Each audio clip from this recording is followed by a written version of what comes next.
Bang, bang, guys. Welcome back to another episode of Liquidation Motivation. And we are doing a collaboration with the WHSL market, April 21st, April 22nd, Louisville, Kentucky, guys. Be there or be square. You have to go to these shows. And this is a premiere episode here, guys. You're not going to believe who we got on the show today. We got the biggest dog of them all. We got Matt Leavell. Biggest dog. I'm laughing at your intro. I love it, man. Super pumped up. Happy to be here. I'm glad you're here, Matt. Thank you for coming. I mean, listen, the guy that puts on the show, this has got to be the premiere episode of this collaboration. So first of all, I want to say thank you for doing this with us. We're super excited. We love doing these interviews. I learned so much. You think you know a lot about, I've been doing this, 25 years, and every week somebody's doing something different. Somebody sells a different way than I do. And I'm like, should I be doing that? Should I start a new revenue stream with that? And so I 100% appreciate you doing this with us, and thanks for coming on today. Oh man, I love it. I know you say you listen to what other people say, and that's obvious because you have a successful business, but I'll tell you, I'm just as encouraged and excited to hear your ideas as we talk, because same thing happens on my end. I would hate to say that you are not bringing really creative and awesome ideas. I mean, you were just sharing some good ones with me a little while ago, so I'm super excited as well. That's great, man. That's great. Okay, so we got coming up now in less than 2 months, we have the WHSL Market Show, guys. It's in Louisville, Kentucky at the Convention Center. Let's take it back, Matt. What brought you the idea to start a trade show yourself? What popped off in your head and said, you know what? I need to put thousands of hours worth of effort into a trade show so that we can do what? What was the story, man? Tell me the story behind it. Well, it sure was not thinking about all the effort that would go into it. I can tell you that. That was definitely an afterthought. It came down to I'd been in the industry enough that I'd recognized a few things. Number one, as a small to medium-sized liquidator, there was very limited access to information that really made a difference for me when I was at that stage. If I had a really good week or a bad week, I didn't know if that was just me, something I did, the industry as a whole. I had no clue. And as we started to grow and we started working with more customers, I kept getting those questions like, hey man, is it slow for you or what's going on? And so I started to realize, man, that's not a need just for me. It's a need for everyone, because there was no real good source of that type of information. So that was one of the first things. The second thing is we operate in an industry where it kind of opens the door for scammers to have a little bit easier time scamming people than other industries. And that really bothered me. I mean, to see people lose their life savings or get taken advantage of, it didn't even have to be me, but because of our position with starting some of these Facebook groups that we started and manage, and being in that position, I got to hear a lot more of the horror stories of it than most people hear, just because, hey, can you ban this person from your group? They just, screwed me for this or that.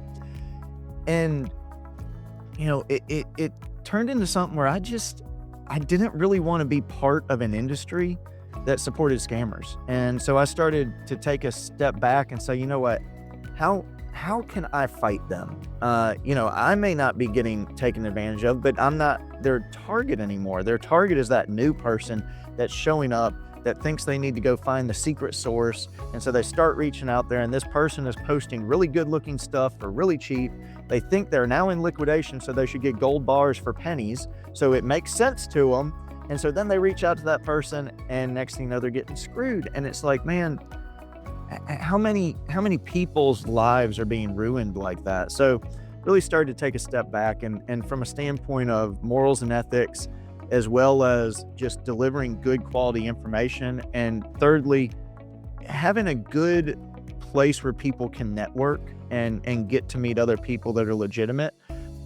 Some of these other conferences that are out there gave me a lot of value through that networking, but none of them really worked really well for a small to medium-sized liquidator, or really focused on liquidation in general, And so I found myself going to these conferences and not even attending the conference. I was just going to the after-hour parties or get-togethers because that's where the real value was for me. And I said, man, what if we could have an event that brought those three things together? Networking, where the event was networking with the people I wanted to talk with and meet, the trust, and then the information and education. And so that's really how WHSL was founded and born. Yeah, no, I get it. I mean, I get the maps of the big trade shows, and I'm like, I don't know how to find this one booth that I want to go talk to somebody in, And am I in the right hall even? Am I even in the right building first? Let's just start there. I'll ask somebody for help. You got to take a golf cart all the way over to the south side. I'm like, what? Yeah, I get it, man. I get it. Okay. So who rents a booth at the trade show? What kind of businesses are at the trade show? For our target demographic, the small to medium-sized liquidators who we're targeting to be at the conference as an attendee, all the education is focused on that. And so most exhibitors and exhibitor booths work really well for the big of the big, even the small of the small. You may have a broker that just has a unique program that's locked down, and they might not own that contract, but they have access and they're the only one getting the load. So in essence, they own it. And it's a great conference for them because they're meeting the small to medium-sized liquidators that would take that type of product. For contract holders that only may have 1 or 2 contracts or a lot of contracts, there are plenty of buyers that can take 5 loads, 10 loads a week if it's the right product. So you really look at the exhibitors bridge that gap from a small person just looking to move a few pallets or loads all the way up to the liquidities or B stocks or Inmars of the world. Well, not Inmar anymore, but the DHLs of the world, where they have a lot of contracts, a lot of locations, and they're looking to move the inventory. Those people are certainly sponsors of and exhibitors at the conference. We also this year have tried to make a push towards having more attendees of the type of a whatnot seller, where they may not want a truckload, they may just want a pallet or two, and finding good suppliers for just a couple pallets that can ship it via LTL or that might be local to them that they can drive within a few hours and pick up. And so we think that the live selling and the e-commerce type small seller, flea marketer type person may really benefit attending the conference, all the way up to somebody taking 5 to 10 loads. And so the exhibitors would just be the opposite side of that, whether they're providing the inventory or maybe they're a service provider. We do have plenty of service providers like a Manny Fast Scans or a Hybrid of at that type of where they might help with auction software, maybe a freight broker, those types of service providers. Nice. Yeah, exactly. And that's, you find a ton of value. Software, everybody knows software is king nowadays. And to get a hold of those companies, to be right in front of those companies, at the show brings so much value. The worst thing you can do at the show, I think, is not stop at every booth. I mean, even just to say hi, how can you bring value to my company? And you have the rainbow of everybody that can help out a liquidator, small and large, at the show. Yeah, and as you mentioned, some of these other large shows, you get on the golf cart to go make sure you're at the right building, and then once you walk in that building, it's then you got one booth that applies to you here, then you walk 300 yards and you hit your second booth, and they're not together, they're all kind of mixed around. You don't even know if you've seen everybody by the time you leave, and it's not conducive to really good networking at some of these larger shows. The thing that makes us so much different, and the feedback we've consistently gotten is what I used to go to these larger shows for was the meetups at night.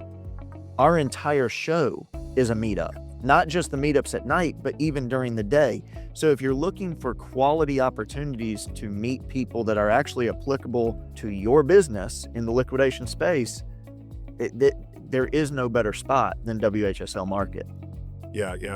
I mean, I say that going into every show, that my goal, every show that I go to, is to find one person that can, I say, change my life. I don't know if it changed, but change my revenue, right? Because you're going to meet that one person that can supply something, buy something, procure something, and if you can find those in all the time in consistent shows, then you're building a real business behind it. And I look for that every time I go to Kentucky, man. Plus we got the bourbon. Well, absolutely. We pick Kentucky for a reason. Yeah, I mean, I think you approach it with the right mindset, with that attitude, Tom, because I think so many people are going to go to, no matter what size the show is, they think that it's a win if they walk out of there and have 150 business cards of people they shook hands with. Guys, business cards don't pay the bills. And this industry is a relationship-driven industry. Like, you might find the contract holder for something, but if they don't like you, you aren't getting the product. So at the end of the day, it's relationships. And so if I walk out of a conference and I have 5 business cards or 3 business cards, but I think, man, I had really good conversations. We really connected. We're trying to achieve the same goals. I know how I can help their business. They know how they can help mine.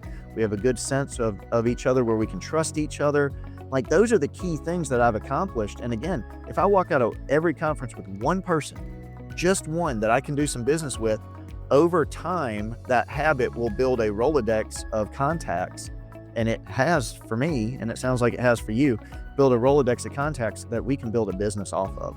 And that's the goal. Too many people that want to say, the first year we did WHSL, people were like, oh, it's just small. How do you quantify that? Okay, so you go to these other massive conferences, and maybe they have 100,000 attendees, and you meet 30 that are in your industry. Okay, that's great. Go to WHSL, it had 800, let's say the first year may have had 600. I don't even remember. 600 attendees, and you meet, because of all the hands you shake, you meet 200, but they're all applicable. So it's where I got that feedback after year one, and honestly, I didn't listen to that feedback. There was a lot of feedback we did listen to, and we've gotten better because of it.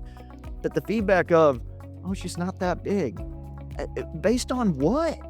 What's your stick of measurement? Because if you're measuring based upon number of cards, I don't really care. But if you're looking at quality contacts, dude, that's where we win every time. Yeah. Everybody you walk past at this show can bring value to your business. Everybody. But Matt, let's talk about the education. I know you guys, the last few years, you're always having the panels, talk about the education that goes on at the show, Matt. The education, that was one of the core foundations when we started the conference, that, hey, we gotta help people win. And that comes in multiple ways, networking and education. But from an education standpoint, we always did the panels where we picked one business model, had 3 people that represented different parts of the journey in that business model. So we'd have somebody that may have proven success but only has 1 store or 2 stores. We have somebody else that might be the other extreme that has 15 stores, and then maybe somebody kind of in the middle, because different parts of the journey have different problems. And so what we tried to do is put panels together that had a good cross section that represented that business model, and then take Q&As from the audience. And whoever felt like really passionate about asking the question in front of the audience could do that. Or maybe they're a little bit shyer and they just waited for those people to get off stage, but then they knew, okay, I'm going to go find that person and ask them more on a one-on-one. And that happened plenty. That's just the panels. Then we have some other like real deal speakers. I remember one, the first year, I got this dude's resume, sent it to a buddy, and my comment in the text was, I didn't even know people like this existed. Like, with his resume of all the leadership positions that he'd held in all these major corporations that were in the liquidation space, and just the experience that he had just blew my mind. And I couldn't believe we were getting somebody of that type of caliber that was going to do one of our keynote talks on a topic that's relevant to the industry. And that's another thing that I would say is big about our education.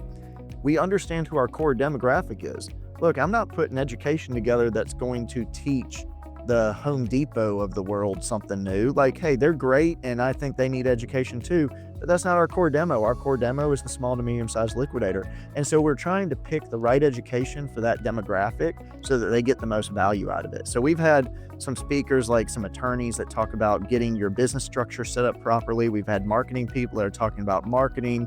We've had all the panels that I referenced earlier.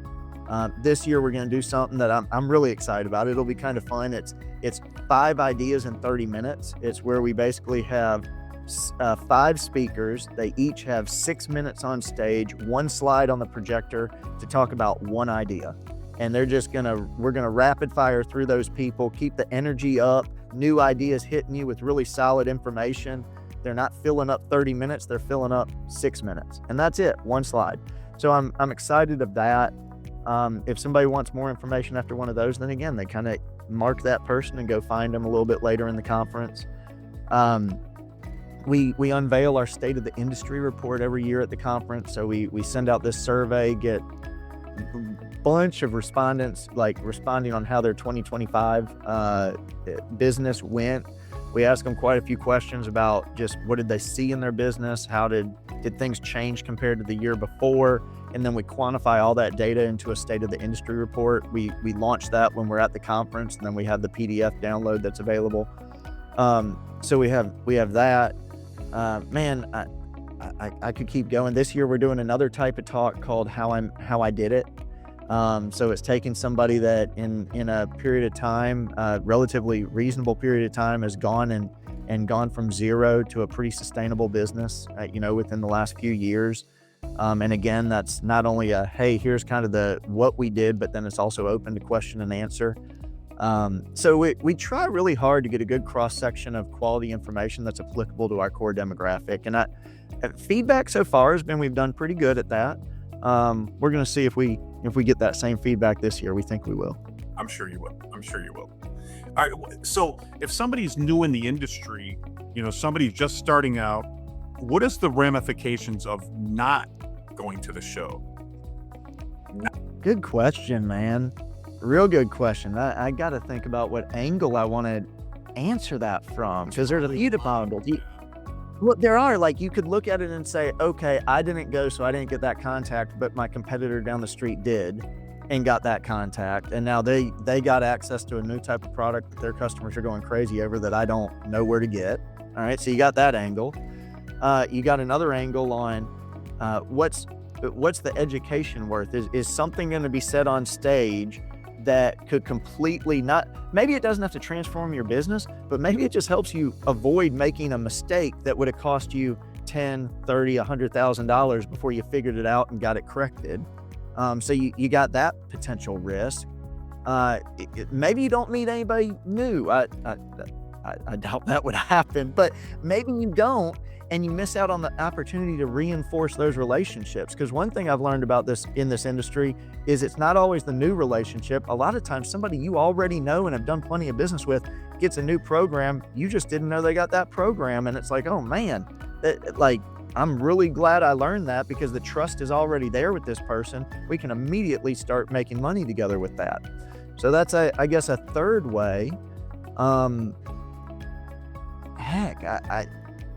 Networking in general, I talked about someone you already know, or meeting an exhibitor, I guess, but just networking in general, it doesn't have to come from the stage. There's a wealth of information just walking around as far as attendees. Maybe you don't get maybe you don't find a source from an exhibitor.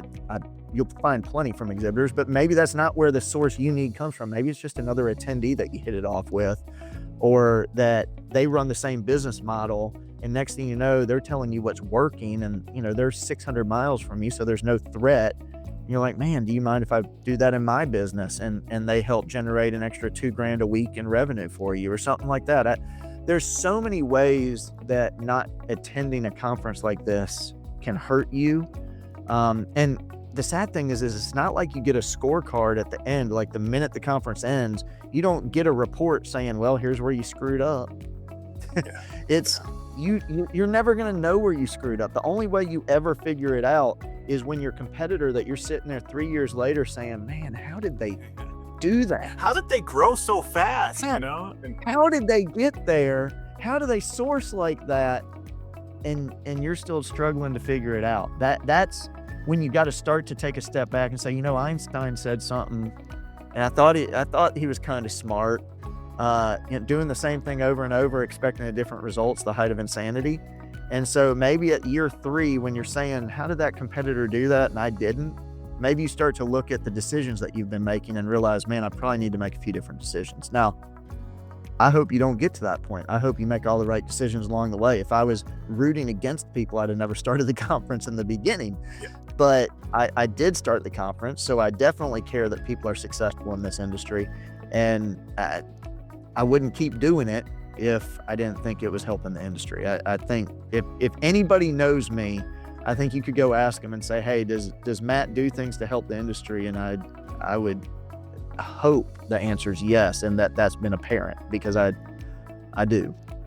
Yeah. And I think that you will find more people will help you out at these shows. At least your chances are going from this to this of finding a scammer, or probably the nuts that try to find a scammer, because everybody is has to sign the ethics paper. Everybody is vetted who has a booth there. It's just a different level as opposed to the fake Facebook pages. Yeah, I mean, people come to me all the time and say, you know what, Tom, I'm going to go next year. I'm going to take this one off. And just like you said, in my mind, I'm like, well, I'll go meet somebody and make some more money, but you stay home and let me do what I'm going to do, right? That's what I think all the time. But it's been year after year after year. People that are like, want to be big in this business. I mean, I'm going to go next year. Like, oh, what do you got to do? It's that consistency, man. You are not going to meet all the relationships you need in one event. You just want to do it. And I'd love to say that if you attended WHSL consistently, you'd meet everybody you need to. And maybe that's true, but I still wouldn't even venture to say that. I think that there's other conferences and you should probably attend those as well, man. But don't think that, oh, I'm going to pick one over the other. That's where you start making a mistake. I'm with it. Like I cannot think of a conference that I've gone to. And man, I've gone to some dreading, like I didn't get the plane ticket until like 3 days before I got on the plane. Like where I was like, gosh, I hope something comes up that prohibits me from attending this dang thing. And nothing came up. So here I go. And I cannot think of one where I left that I didn't get at least one contact that I made good money off of that contact. And I'll say in collaboration with that contact over the next 6 months. It has never happened to me.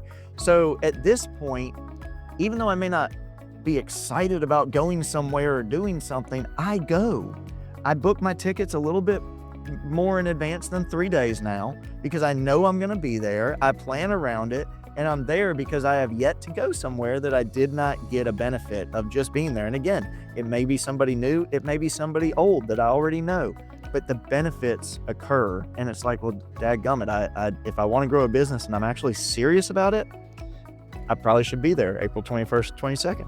I mean, I think it was Tony Robbins said, like, never lose the opportunity to talk to somebody next to you, and I always think, like, when I'm at having some dinner at a bar or something, or a restaurant, and somebody's next to me eating, you got to strike up that conversation, and anytime, and also it takes 3 times to meet somebody before they remember you, right? So fortunately, people will see our videos, and this counts as 1 time. So we only need 2 more times to get to know them. But so you're going to go to the show and you're going to meet the person, say hi to the person. You're going to go day 2, meet the person, talk again to the person, but then you're also going to see them at night, right? Because you also do events at nighttime. Tell me about what happens after the show closes down. Yeah, so we really try to focus on networking. We this year's schedule, we've built some time in that is like, hey, there's nothing going on stage at this time. Take a minute, go to the bathroom, get some water, go visit the exhibitors, do some networking with somebody else. So we built time in during the day, but we've also built time in the evenings and in the mornings. And so each evening, the night before the conference, so Monday night, April 20th, as well as Tuesday, April 21st, we have what we just call our cocktail hours. Now they're longer than an hour, they're 3 hours long. The pre-event is sponsored by Excess for Less. So the Monday night sponsored by Excess for Less. We appreciate them doing that and giving all of our attendees coming into town on Monday a place to go hang out, start the networking. It's going to be at the Sports and Social Club on the lower level, starts at 6 o'clock, goes from 6 to 9, and just gives people a place to, hey, let's go ahead and start coming together and start seeing each other and knowing what's going on. So that's Monday night. Then Tuesday night, we're at the same location, lower level, from 6 to 9 again, focused on trying to create those opportunities for networking. The second night is actually sponsored by High Bid. And if you go by their booth that Tuesday, they actually will have some free drink tickets, as well as Excess for Less will have some free drink tickets. They just won't hand them out till that night since there's no conference during the day. And then the second night, we're also doing the cornhole tournament, which is sponsored by Willow and West. All right, so Willow and West, apparently Aaron from Willow and West is pretty daggone good at some cornhole. So we're gonna see if he's just blowing smoke, or we're gonna see what we got. We might have a ringer. But anyway, he's like, look, I got this. We'll put it together. And so we're gonna have a cornhole tournament where there is an entry fee, but all the money, all the proceeds for it goes straight to our charity partner. So it's something that we are trying to generate money, for a good cause, all around the networking, all around helping people make those relationships. Then the second day, so April 22nd, the morning of April 22nd, we do our networking, our speed networking. It starts at 9 a.m. And goes from 9 to 10. And I think speed dating meets networking. Speed networking. I'm not that creative, guys. I mean, I'm just putting it out there. And our goal is that when you leave the speed networking, you've had an opportunity to walk away with 15 to 20 business cards of, you have an idea of what those people do, they have an idea of what you do, and you can actually take that. And I'm not expecting you to do business with all 15 or 20, but maybe that gets you the 2 or 3 that you wouldn't have met otherwise. And so we're really trying to foster the networking opportunities that we can offer. Nice. And yeah, and I also, so like along that line, go to the show, meet people, go to the after show, meet people, go to the networking, meet people. But then even after the meetups end, it seems like a large amount of people just go somewhere and congregate, so it's like so many different points of meetup just by showing up at these shows. And and I just can't stress it enough. I can't stress it enough, Matt. So we foster a lot of the meetups, and then people will find somebody and be like, man, I'm hungry, I need some dinner, and then they go to dinner, and now they're developing those relationships even further. I mean, it is a relationship-driven business, period. That's what it is. And you are not going to build the relationships at the level that somebody else will if you're not present. Like a phone call, a video call is only so good. Unless you're willing to hop on a plane and go visit someone at their warehouse, or go to a conference and be in person. Like guys, I would have never thought I could have watched Tom lose so much money in craps as I got to last year when we were Thanks a lot for bringing that up, Matt. That was my worst day ever at craps. I'm like, hey, let me go hang out with Matt, right? I'm next to Ben. I'm gonna tell you what, man, you were bad luck on me too. So I don't know what to say there, but it just wasn't hot that night. But it was. But you know what? Now we can laugh about it. We have that relationship built, and that's what you get when you actually spend time with people and enjoy spending time with. And that's the thing. That's where these things are valuable. People all want to say we're going digital, a work from home, whatever. I think we've started to see a revision to the mean of people saying, no, we need to work out of the office, or no, these live events actually do provide value, because you can't replace, like digitally, you can't replace some of these opportunities to build these relationships. All right. So I think that we have a mutual friend that's going to do a paid course at the show, right? Rich, I'm telling you, I interviewed Rich the other day. Super fascinating guy. To hear his story. Incredible. So tell me a little bit about Everything Circular. So one thing I love about just Rich, and he has a partner in his program, right? And in the teaching, but one thing I love about Rich is he pretty much invented an entire reverse logistics trade-in program in the mobile phone world before he even knew what reverse logistics was. It just kind of made sense to him. And he's like, hey, I think we ought to do this. And so I think that just knowing that about him, kind of helps you know, hey, his brain just works in this way. And so what better person can you have? Now, after that, he built this entire program. He's worked for some amazing companies and some really big influential positions. But to have somebody with that experience whose brain just clicks when it comes to liquidation, who better to build an educational course for liquidation, right? And so we have Rich Bolger is going to put on this educational course the Monday. So it's the day before the conference, Monday the 20th. It's in that afternoon. And the time escapes me. I probably should know that, but sorry guys, I can get you that time if you need it. But this is not free. So this is the only part of the course that is, or of the conference that is not free. And that's why it's the day before, the Monday the 20th in the afternoon.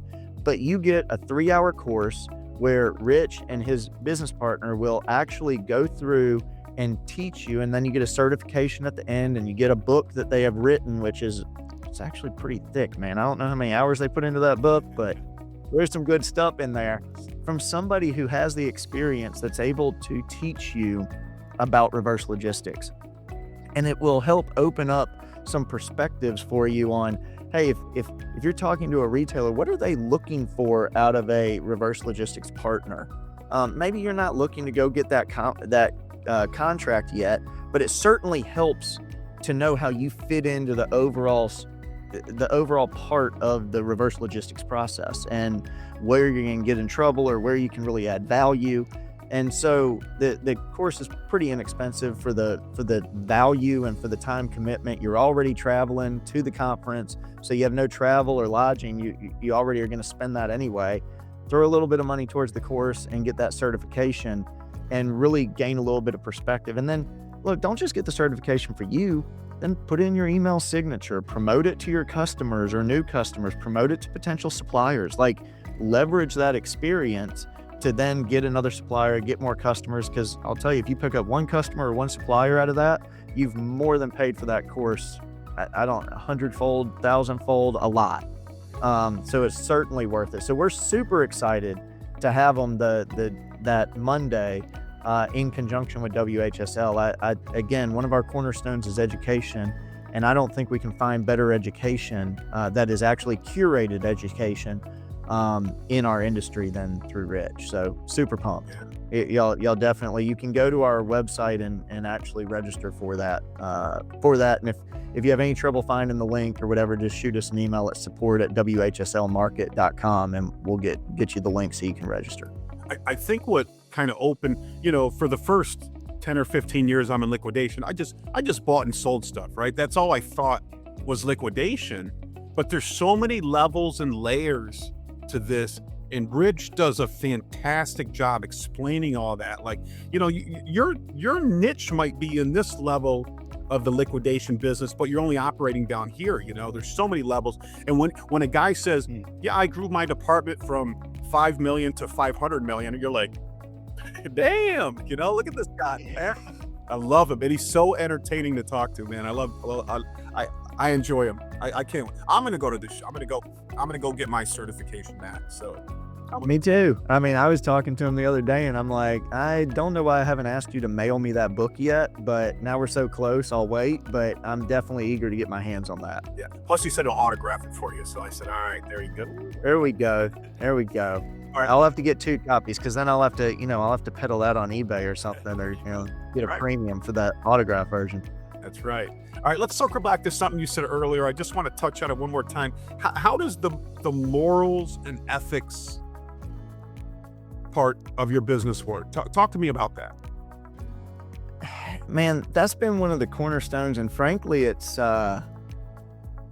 we have not done as much there as I want to do yet, because for us to really have as big of an impact as I want there, we have to have a platform, and we're still kind of building our platform with WHSL. We're still growing our reach.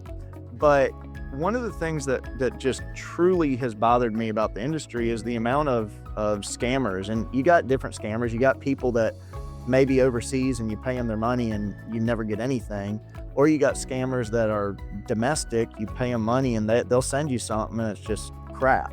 or it's not as described on purpose or whatever. And you got some of these repeat offenders that I used to think, man, these people will just go out of business. Eventually they run out of people to scam. Man, it just doesn't happen that way. I mean, unfortunately, fortunately that we have that many new people getting into the business. Unfortunately, because I really wish those bad actors would leave.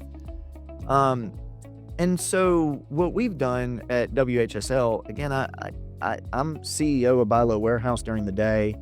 Buy Low Warehouse pays my bills. Buy Low Warehouse gives me something to do. I'm not short of stuff to do. So WHSL is kind of like my Batman moment. You know, I'm showing up as CEO of Buy Low every day, but then at night I get to throw the cape on and go fight the bad actors.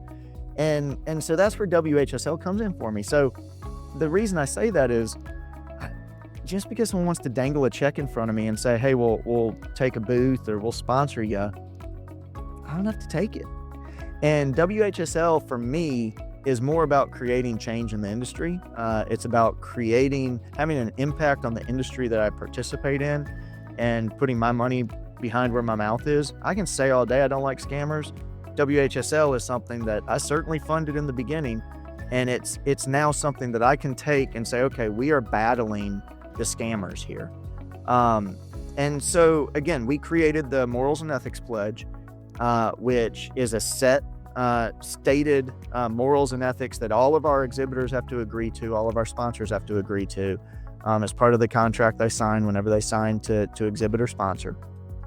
And it really just sets the groundwork of, hey, here's what WHSL represents to our attendees, as well as all of our exhibitors and speakers and sponsors. And it's something that, you know, again, I see it as just the start. I think it's just the start of our endeavor to go down the cleaning up the liquidation space rabbit hole a little bit, as you might say. But it's certainly an impactful foundation that, you know, that everybody who's has a booth, they have agreed to that pledge, and we'll have that pledge posted at the conference. You know, it will not be a hidden aspect, because I really think this separates us from pretty much any other conference that's out there. And it is a core foundation to why we even do WHSL in the first place. I know the booths are selling out. You got any booths left? If somebody wants to run a booth, what do they got to do, Matt? Yeah, we got a few booths left, not a lot, but a few.